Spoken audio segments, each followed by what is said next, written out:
I think Tulsa was unique insofar as decommissioned World War I airplanes were used to drop incendiary devices on the black community of Greenwood. The person who is the most knowledgeable individual about the events that took place in Tulsa, Oklahoma, is John Whittington Franklin. And so we are thrilled and pleased that we'll have an opportunity to hear from him today. John.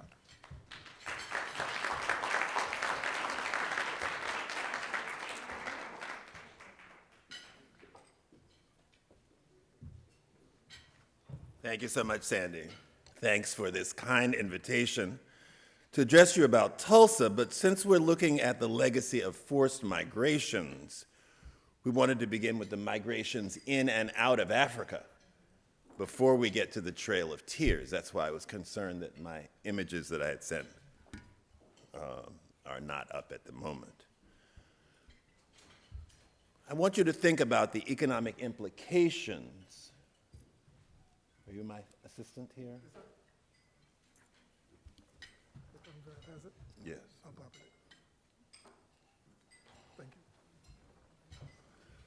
I want you to think about the economic implications of these forced movements of people and the wealth they generated. My father, John Hope Franklin, was a historian of U.S. Southern history of the 17th, 18th, and 19th century. And my mother, it's PowerPoint with maps.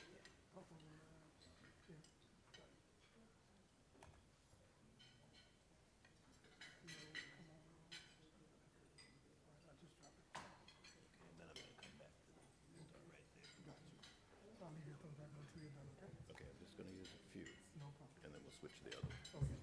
We're good. Okay, let me start again. Since we're looking at the legacy of forced migrations, let's begin with the forced migrations in and out of Africa. My father, John Hope Franklin, was a historian of U.S. Southern history of the 17th, 18th, and 19th centuries. And my mother, Aurelia Whittington Franklin, was a librarian, so I learned much of this history initially at home, not at school.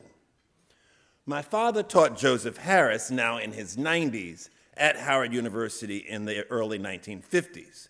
Harris developed this 1990 map for classroom use to show the interior movements of Africans, enslaved by Africans across the Sahara, enslaved by the Sultan of Oman out of Zanzibar into the Indian Ocean, and by European royal companies into the Americas. The Portuguese ventured down the West African coast in the 1460s and enslaved West Africans from the coast to the Cape Verde Islands in the 1460s, establishing the first plantations. They brought sugar technology from India to Cape Verde, and they began the production of sugar in the Atlantic in the 1460s. Beginning in the 16th century, African regents benefit from acquiring the manufactured good from Europe, textiles, guns, bullets, knives, pots and pans, clothing, wine, and liquor, which they traded for human captives. The European ships outfitted in London, Liverpool, Rotterdam, Copenhagen, Nantes, Marseille, Lisbon, and Barcelona take these goods down the West African coast to trading stations they have built and load their ships with human cargo destined for the Americas, 200 to 700 people per ship. Now, I had an extra map handed out to you. Do you happen to have this at the table? I want you to look at it briefly because it shows how many ships left each of these European ports. Liverpool is the most with 4,894 ships.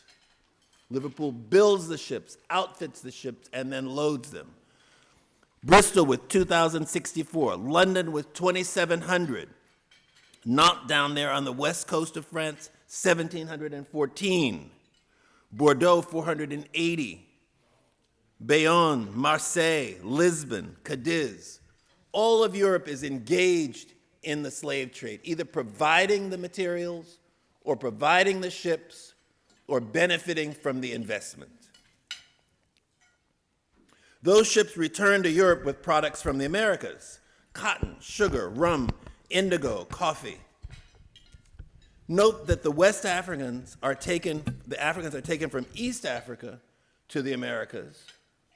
And note as well that Africans are walked across the Panama Isthmus beginning in the 1530s to ships to take them down the west coast of South America to Colombia, Ecuador, Peru, and Chile. The next maps from David Altis and David Richardson's 2010 Atlas of the Transatlantic Slave Trade use the insurance records for these ships to develop a database from which they derive 190 maps. These are just two summary maps. Of the 12.5 million captives taken to the Americas, fewer than 500,000, or 5%, come to what is now the United States. 5%. Nearly 6 million are taken to Brazil, 1 million each to Jamaica, Haiti, and Cuba. Close to 6 million are taken from Congo, Angola, 4 million from the Nigerian coast, 2 million from Ghana. What is the impact of removing this many young men, 15 to 20 years old, and women 12 to 18 from their families between 1500 and 1870? Life expectancy on a sugar plantation is 5 to 7 years. Since each country in the hemisphere had formal legal systems of slavery, every country has its own dates of emancipation. Haiti is the first to free its slaves in 1793. Most Central American countries end slavery in the 1820s, including Mexico in 1829. Britain frees its slaves in 1833, including those in Canada. So Canada's had 200 years of slavery. Don't forget that. Britain frees its slaves in 1833. France frees them twice with the French Revolution, but it's reimposed by Napoleon in 1802, and they're finally freed again in 1848. The Dutch abolished slavery in 1863. South American emancipations range from the 1830s to Brazil in 1888. Cuba is next to last in 1886. The Dutch and British bring Africans to North America by 1619. The Spanish have brought them since the early 1500s to Florida and the Caribbean. France brings Africans to Louisiana in 1719. In what is now the United States, Vermont frees its slaves in 1777.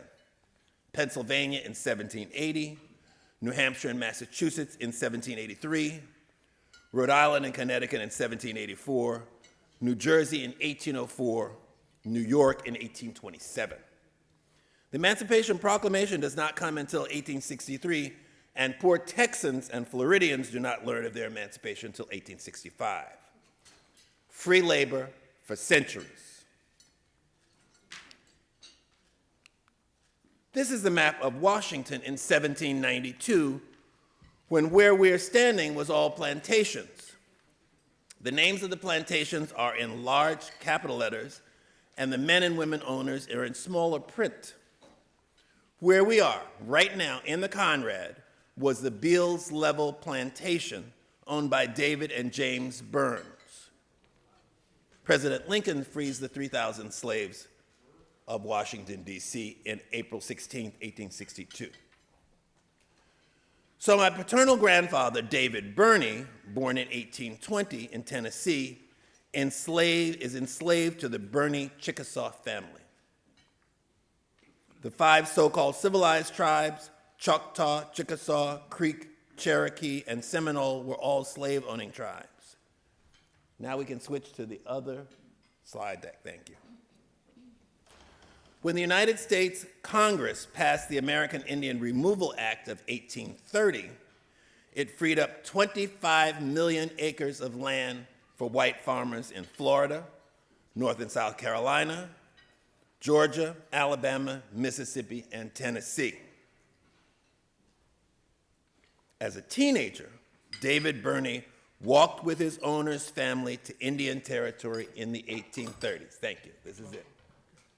This is the Trail of Tears. When you see here is the shaded areas are the areas where Indians had land. And then when they're removed in 1830, these are the paths that they take. The Seminoles are taken by ship to New Orleans and then up the Mississippi into Indian Territory. The purple line, which is my ancestors, are the Chickasaw.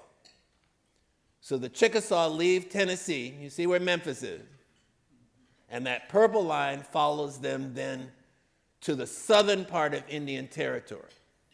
The Indian Territory has been part of Louisiana, the Louisiana Purchase. The French actually don't have anything to do with the area that's Oklahoma, and they move all the native people from the entire United States into one space.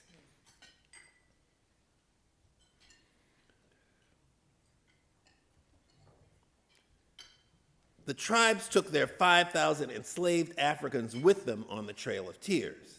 They are not officially freed until 1866.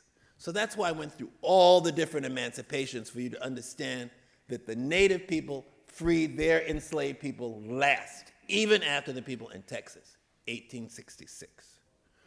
David Birney was a rancher and cowboy and enlisted in the Union Army as David Franklin for a year.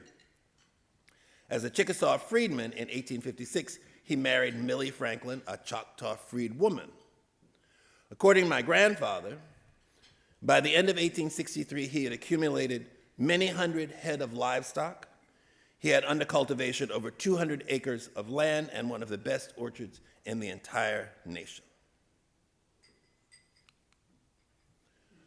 My father and I had this map created for my grandfather's autobiography to show you first how Oklahoma was divided between Indian Territory on the eastern half and given to Native and African Americans, and the whites are then requested to settle in Oklahoma Territory, the western half of the state. My grandfather grows up in that southern shaded area, and the towns that he grew up in, Hennepin, Springer, Berwyn, are in that lower left-hand corner inset. My grandfather writes in his autobiography as follows: I was born on the 6th day of May near Homer, a small country village in what was then Pickens County, Chickasaw Nation, Indian Territory. I was the 7th of 10 children born to David and Millie Franklin. David was born in Tennessee, not far from Gallatin, and Mother was born in Mississippi, not far from Biloxi. I was christened Buck in honor of my grandfather, Buck. Grandpop learned to ride horses, rope cattle, and take them to market in Colorado and Texas. He was sent to Dawes Academy in Berwyn for high school. Mrs. Dawes, a white woman who was director of the school, recommended that he become a minister. He then goes to Roger Williams in Nashville, where he meets my grandmother-to-be, Molly Parker. This is my grandfather on the right. This is the earliest photo we have of him. It says circa 1899, and that's his older brother Matthew to the left. But this is him in 1899 in Nashville. This photo was taken by two British photographers, the Calvert brothers. And it's very interesting. I want you to see how regal and dignified these photographers make him look. It's unusual to have white photographers create such a positive and powerful presence of a black man. Gloves, diamond stick pin, hat, glasses, just chic. My father never saw these pictures. These were hidden in the archives, the state archives of Tennessee, in the Calvert brothers' photo collection of 10,000 glass negatives. When the archivist was going through them, most of the sitters were white, and he came across these incredible images of African Americans. And he wanted to know, who is this man? So it said that the photo was taken of B.C. Franklin. So he Googled B.C. Franklin and found out that he was my father's father.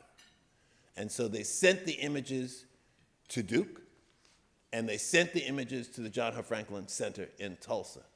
And they realized that these were images of my grandfather, and they sent them to me. So I got them one afternoon. I would think I was at the hotel across the street. We were very near here, and someone sent them to me, and I'd never seen these two incredible images of my grandfather. So this one was taken in 1901. Grandpapa and Grandmom studied with John Hope, for whom they will name their second son. Grandpop BC follows John Hope to Atlanta Baptist College, which we now know as Morehouse, where he finishes in the class of 1903. This is a map that shows part of Oklahoma and how the land in the 1840s is divided. The red spaces are Native American land, and the blue spaces are African American land in one part of Oklahoma. Tulsa is at the very top, Muskogee is on the right, and blacks control, before petroleum is discovered on this land, 1,192,240 acres. So they made a mistake by giving this rich land that was viewed as worthless, to African Americans, Native people, and then in 1901 they discovered it has petroleum. Too late.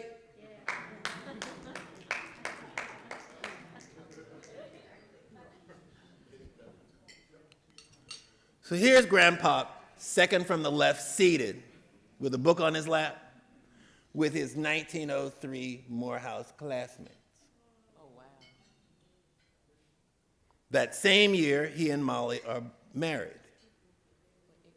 While they're in college, petroleum and natural gas are discovered in Indian Territory, and Tulsa becomes the oil capital of the world. Native and African Americans own the eastern half of what is now Oklahoma, and the wealth was under their land. Sandy? Where's Sandy? Okay.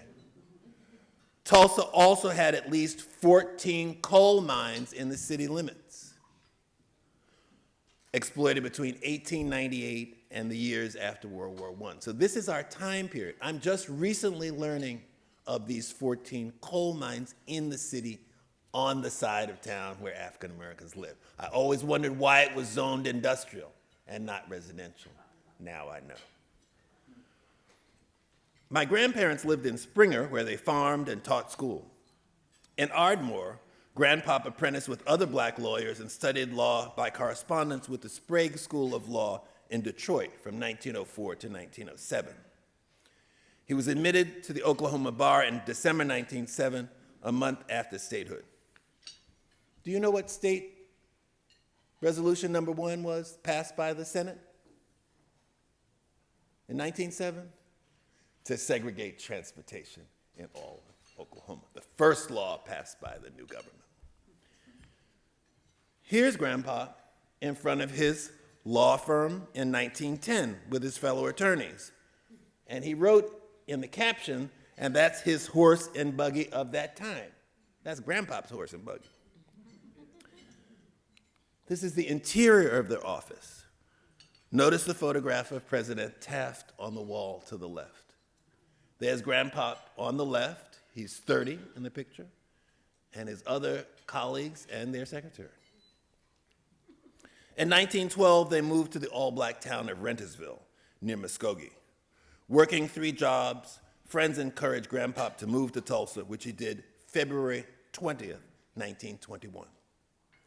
Grandmom stayed in Rentersville with her 2 youngest children, my father, John Hope, and his sister Ann Harriet, to complete teaching through the end of the school year. Grandpop moved into the prosperous, bustling Greenwood black section of Tulsa. There he established his law practice with I.H. Spears and T.O. Chappelle on Greenwood Avenue. He moved into I.W. Thompson's rooming house. Greenwood had many businesses: furniture and jewelry stores, grocery stores, furriers, drugstores, restaurants, the Dreamland Theater, Caver's Cleaners, Doc Eastman and Hughes Cafe, the Gurley Hotel, the Midway Hotel, the 65-room luxury Stratford Hotel. Real estate, oil leasing offices, professional offices for doctors, dentists, and lawyers. There are a dozen churches, including Mount Zion Baptist, Vernon AME, and First Baptist Church. Grandpa Franklin meets people like O.W. and Emma Gurley, who had bought the original 40 acres that formed Greenwood.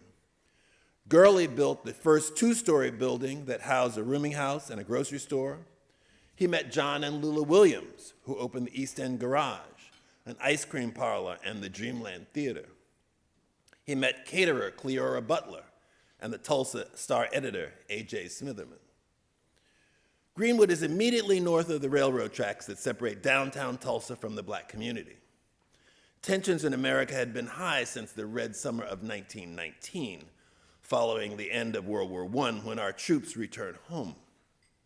Many African American veterans were killed in their uniforms during that terrible summer when blacks were killed in 36 American cities.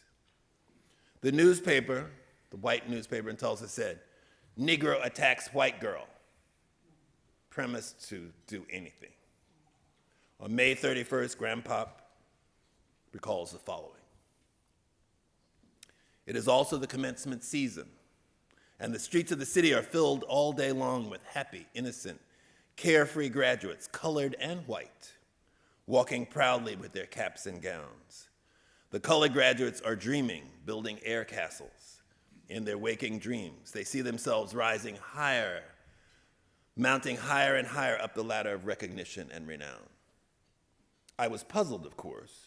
I knew that there was trouble, that a race riot or race war, as it afterwards proved to be, was in the making, and that we'd soon be in the midst of a great catastrophe if something was not done at once to avert it.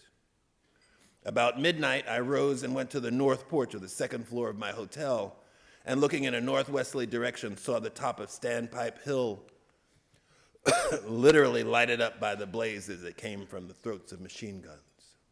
I could hear bullets whizzing and cutting the air. They were shooting now in every direction, and the sounds that came from the thousands and thousands of guns was deafening.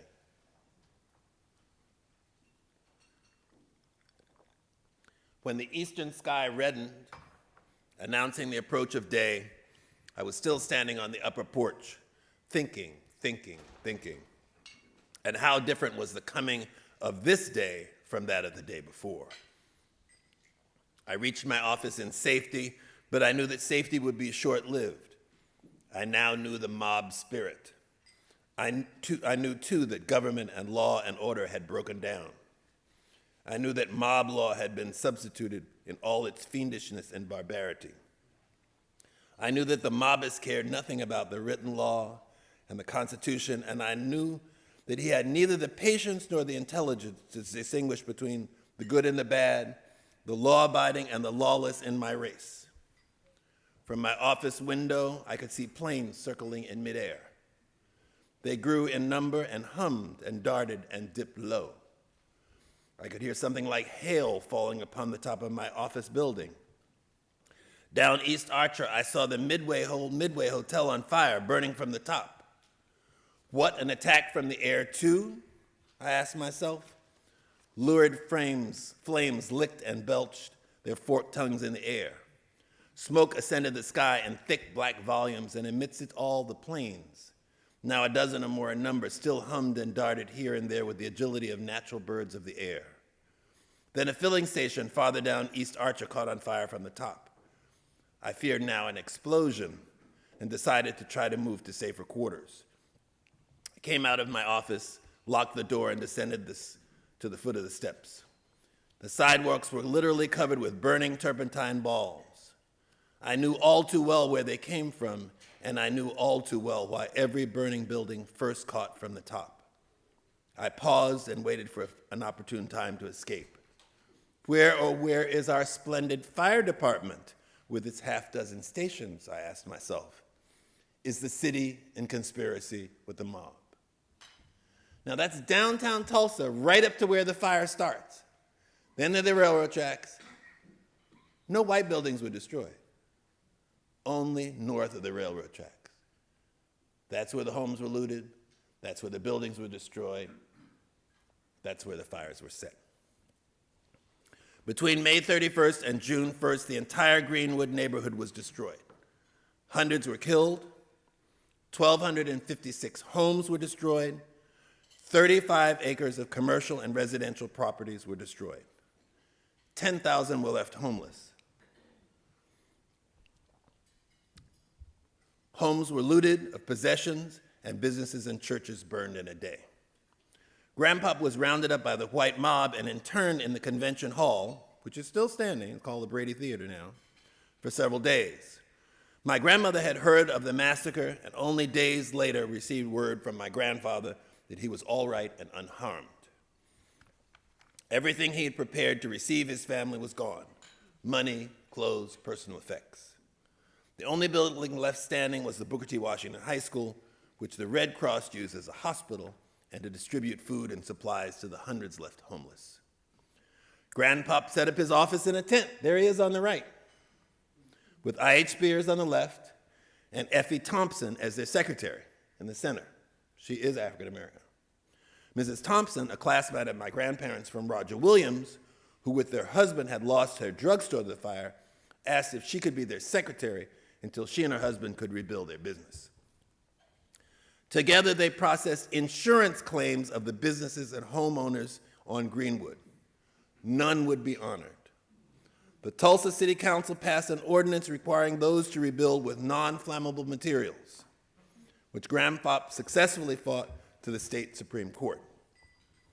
Community members would rebuild Greenwood with their own resources and skills learned at Tuskegee Institute.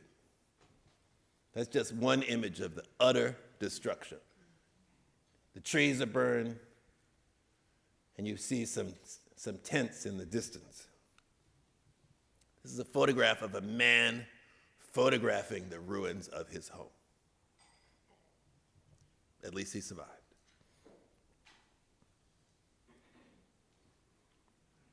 It would take years to rebuild Greenwood, and when our family was reunited in 1925, Greenwood was still under construction. That's my dad on the right, who lives without his father and in Rentersville for 5 years until they can rebuild enough for him to move to Tulsa. That is a very imposing two-story stone and brick building that was their elementary school in Rentersville. That's one of the many all-black towns in Tulsa. This is 1925 when my grandmother and grandfather are reunited in Tulsa. This is an example of suppressed history. Newspaper pages of those days were razor cut from the archives. Evidence in city records disappeared. While reported in the New York Times, the BBC, and in the Yiddish press as a pogrom, we had an entire session on how the Yiddish press covered this in 1921, June 2nd, front page news. Tulsa soon forgot how it destroyed a thriving black community. No one was ever held accountable for the deaths and destruction. Reporters 50 years ago were discouraged from digging into the past and received death threats. My father and his sister graduated from Booker T. Washington High School and went on to college. They were spared the trauma that many of their classmates had endured. My grandfather continued to practice law in Tulsa until 1960. There he is. I love that picture. Tie flying. Go ahead, boy. There he is, president of the North Tulsa Association with the hat in the front row. There's my grandmother. Unfortunately, she passed in 1937. I never got to know her. My grandmother established the first daycare center in Greenwood, enabling many women to work outside of the home. Greenwood grew back into a prosperous community, but the interstate system came through in the 1950s and destroyed Greenwood as it destroyed black business communities across the United States. These communities did not have the political power they would have in later decades to ward off the highways as wealthy white communities in Tulsa and elsewhere were able to do. Those of you who live in this area, you know how the Beltway kind of slaloms on the north side? That's because senators said, you're not taking it to my neighborhood. Take the highway this way. You have to have real political power to determine where the highway does not go.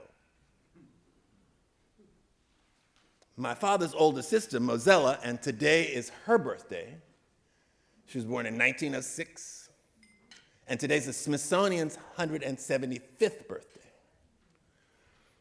My father's older sister, Mozella, taught second grade in Tulsa public schools for 30 years, and her husband, Waldo Jones, practiced law with my grandfather. My father went on to become a distinguished historian, and there are now parks in Tulsa named for my grandfather and my father. My father joined other 1921 massacre survivors and descendants to seek compensation for their losses. The courts decided it was beyond the statute of limitations.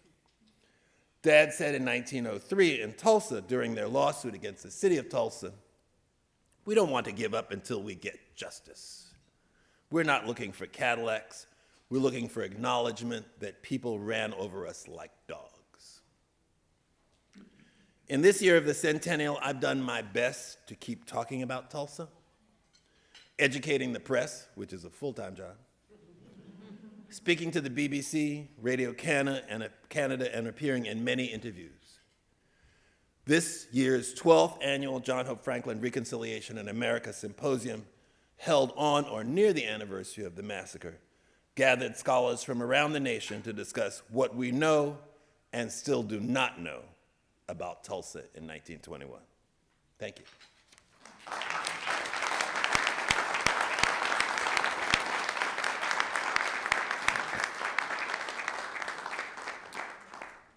I've had distributed to you a reading list of suggested works to know more about these issues and these time periods in our history.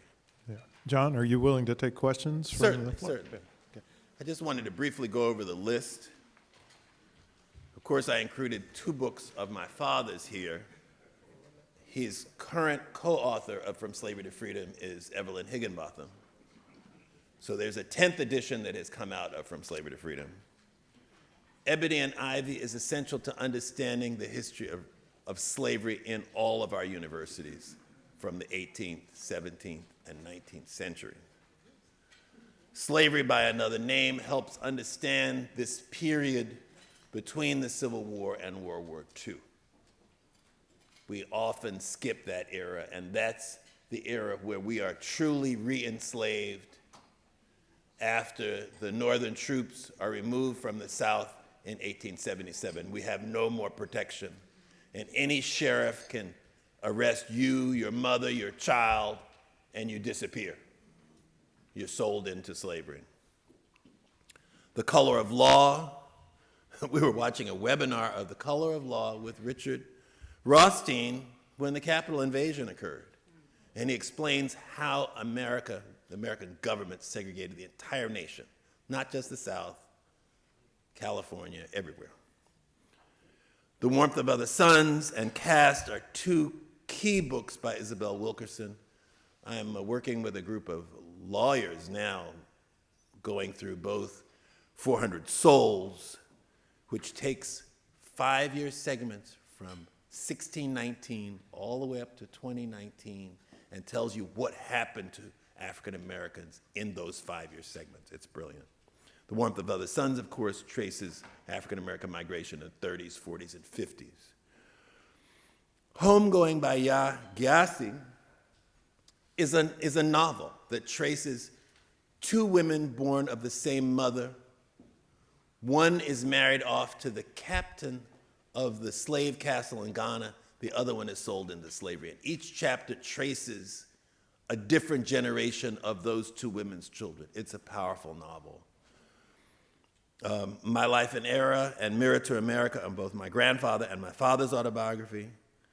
The Atlas of the Transatlantic Slave Trade should be in every one of your university libraries to look at every city that lost Africans and every city that received Africans and on whose ships they were. And then the 2 last books I added, I thought were particularly important for economists to understand the role of cotton and the role of sugar in this history. Okay, now I'd be glad to take questions.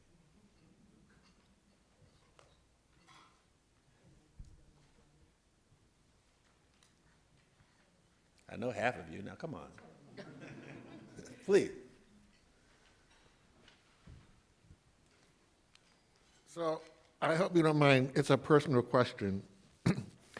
But given that your father was not a historian of the American South, but to us, the preeminent American historian, how did he not have a book on Tulsa?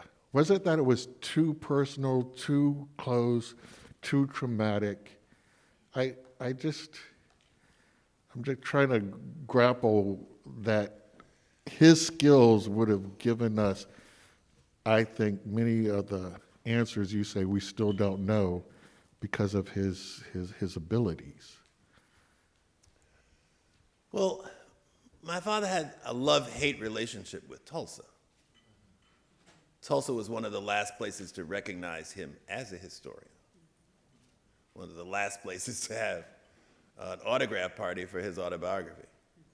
He would go to see his father while his father was still living. His mother died in 1937. He's in grad school. He never moved back to Tulsa. Remember, he lives in Tulsa only from the age of 10 to 16. And Tulsa is a southern segregated city. As I showed you, Greenwood is immediately north of the railroad tracks, and he would walk from Greenwood to the courthouse, both with his father and then to meet his father. And one of the stories you may have heard on NPR the day he died was that, of course, in all things segregated, whites get it first, and then blacks get it. If they get it later. So when the Boy Scouts were created, white boys got Boy Scouts first, of course. And then they extended the Boy Scouts to colored children, colored boys.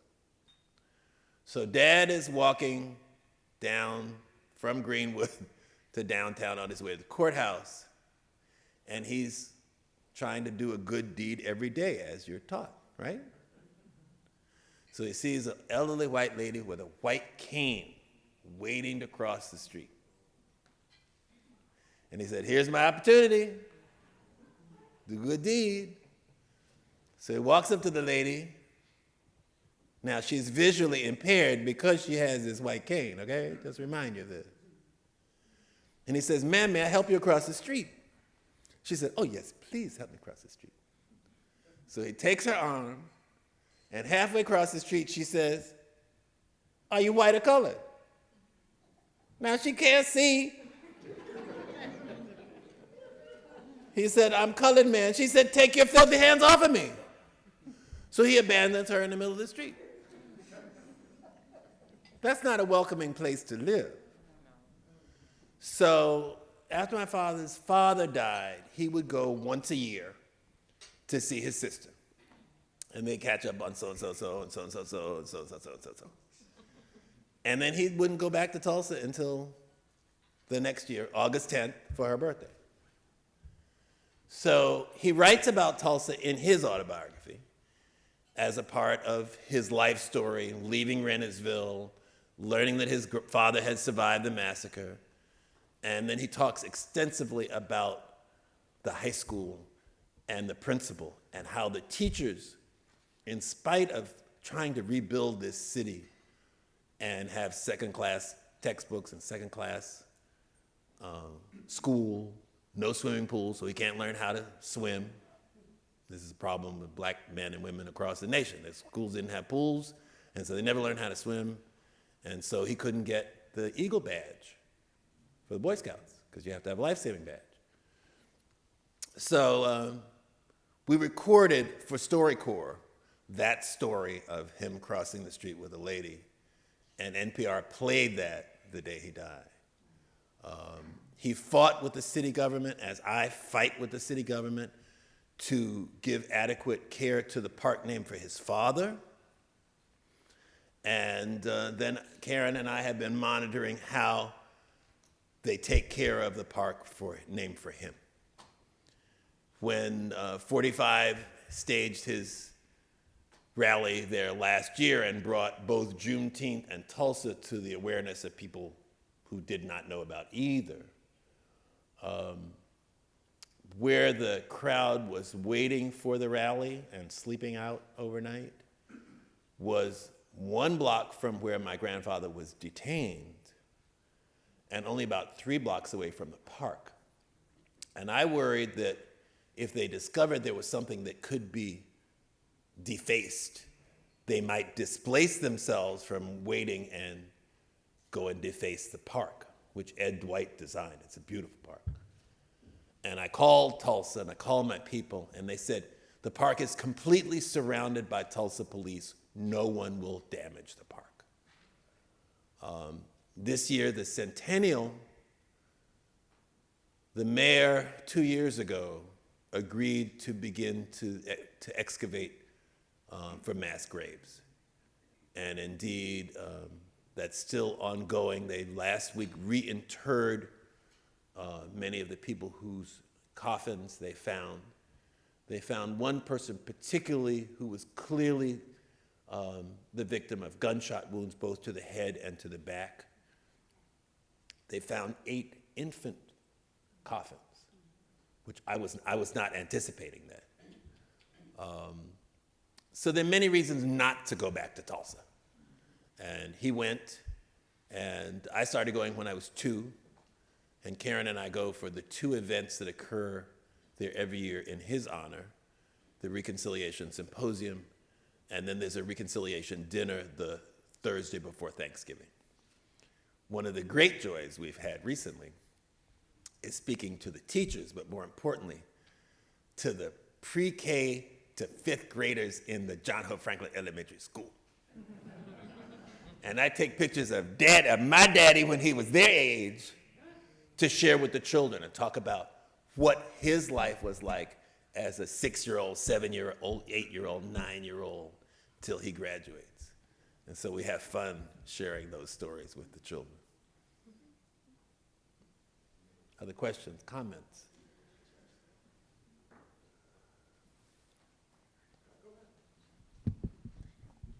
This is a little high for me. Just take the mic out. Okay.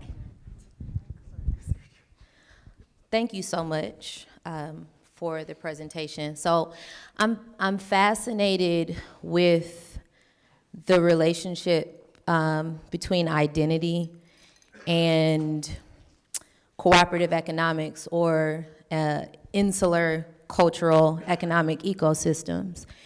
And the fact that that has been throughout the nation systematically destroyed for Black people while those hubs remain for other people groups in other cities. And so my question for you is, do you think that in some sense there can be a reclamation of that, if not geographically, at least ideologically and philosophically for Black people?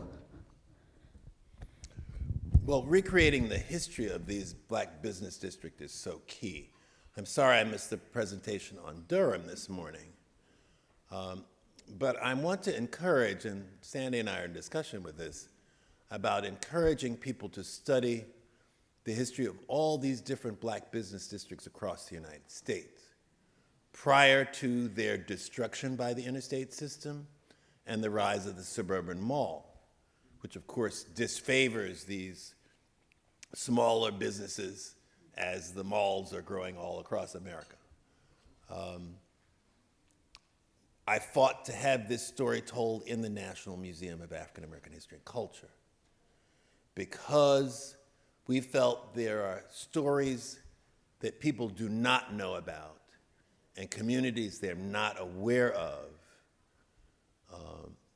And we have visitors from across, of course, from around the world, and they have images of African Americans living in the South or African Americans living in northern ghettos, but they don't know the full range of the African American experience.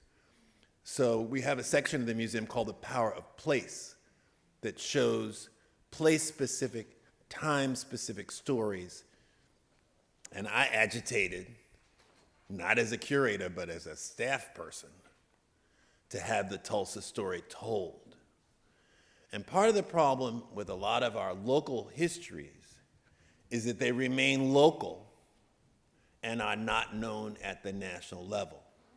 And I've taken this Tulsa story to the national level, and I was asked to bring 2 diverse delegations of Tulsans to an international conference in Switzerland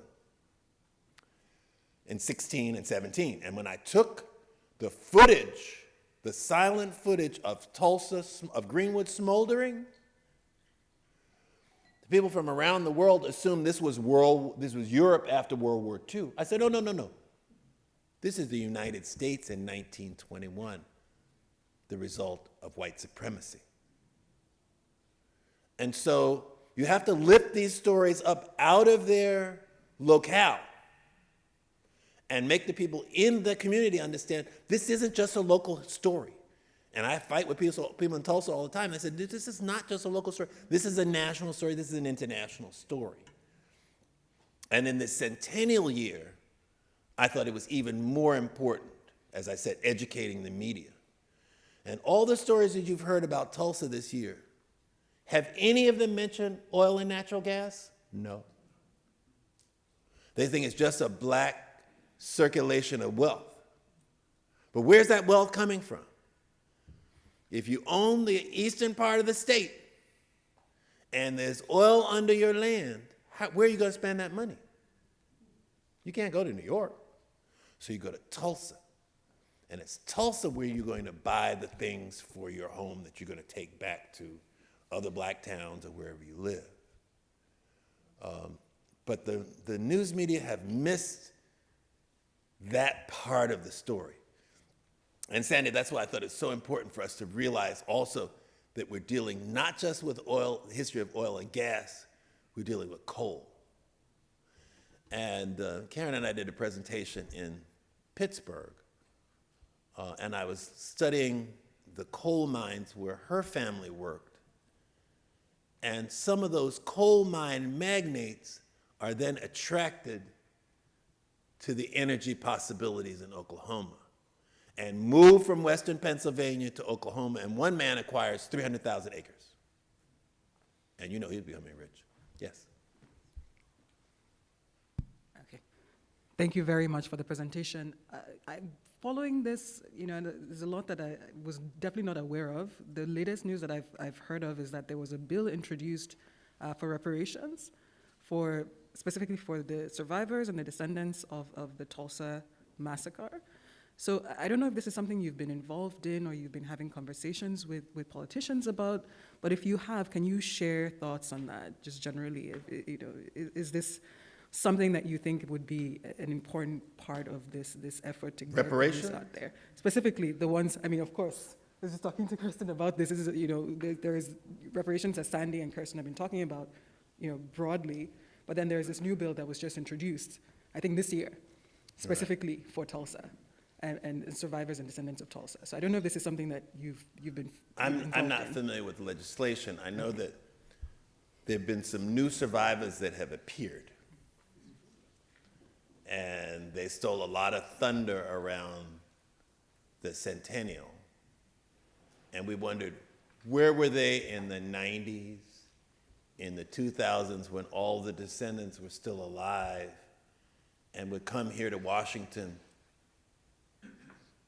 to speak in congressional panels on behalf of the survivors and the defendants? Where were these people? Why didn't we know about them then? And now they have come out of the woodwork, these 3 so-called survivors, one who's exactly 100 years old, so I don't know what he can remember from the cradle. And a mega church in Tulsa has given each of these 3 people $200,000. And then another organization, the commission, gave each of them $100,000. So they each now have $300,000, and they showed up in March or April. So, and they didn't seem to be concerned with the fate or well-being of any of the other descendants' families.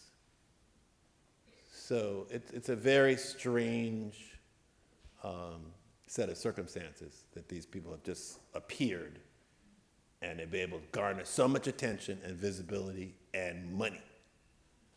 And I haven't heard of them contributing that to any of the other families of descendants, or even contacting the families of other descendants. So I talk to Tulsa almost every day. I'm following various things happening in Tulsa. Any last questions or comments? Well, thank you for this opportunity.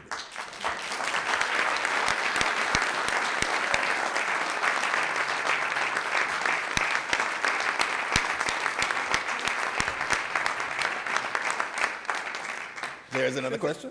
So I have a comment. You weren't here last night, but I was talking about, and I've been talking about in the past year, this paper that I wrote on violence and African-American entrepreneurship, African-American economic activity. And one of the things you said really resonated. And this is something that I took from your dad's book, that I was being convinced, or the reviewers are trying to convince me, so I spent 10 years trying to get this published in economics journals. So I was putting together patent data and lynching and riot data to show how nefarious, how detrimental this violence was. And one of the first results was that 1921 showed up as a period of deep decline in patenting, and I didn't know where that came from. I knew something about Tulsa, but I was answering this for the economics profession. But something he wrote really resonated, and it was that a lot of economists thought that these were local effects. All of these massacres and so on would just have an effect in that state. And I spent probably 4 or 5 years of the 10 years trying to show that this had a national effect. So one line that appears in the paper is from your dad, and it says that after Tulsa, there was a failure at every single level of government, that this instilled fear in all African Americans, not just African Americans in Tulsa, but there was this fear that no one had their back. I mean, that wasn't a quote from your dad, but nobody was looking out for any African American. So this was something, the tide started turning in this conversation with referees about whether there was an effect. It showed photographs of the silent march down Fifth Avenue after the massacre in East St. Louis. So they couldn't say that this was just a regional effect. Or newspapers from France, from Britain, from of course the New York Times. This was not just a local effect. I spent 5 years of those 10 years just trying to prove that these weren't local. But there are a lot of people who would think this would only be confined. This would be a very limited effect on economic activity, on patenting, on any activity by African Americans. But his work was so important in turning the tide of these referees to convince them that this work was worth publishing in a somewhat major journal. But I really appreciate his work, and I appreciate your carrying on this story, and I appreciate the opportunities that have been created for the rest of us to talk about Tulsa, to talk about reparations, to talk about violence and economic activity. So I just wanted to thank you and your family for all of your hard work, wherever you've been doing it. My pleasure, my pleasure.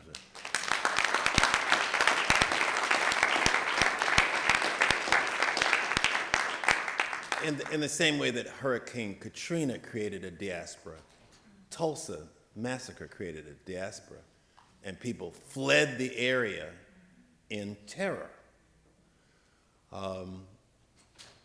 And I continue to hear about Tulsans moving to other parts of the nation. Karen and I were at one of the Museum Association of the Caribbean meetings in Barbados, and we met a woman from Alberta, Canada, who said she'd grown up with Tulsans who'd escaped Tulsa and moved to Alberta, Canada. They were ranchers here, and then they were ranchers in Alberta, and had spreads of land, as my grandfather referred to. And then they became beer meisters. And they became, because they grew the hops, and then they became beer meisters in Canada. So the impact is emotional, it's physical, and it displaces people. And then they take that story with them. So it has ripple effects to today. Thanks again.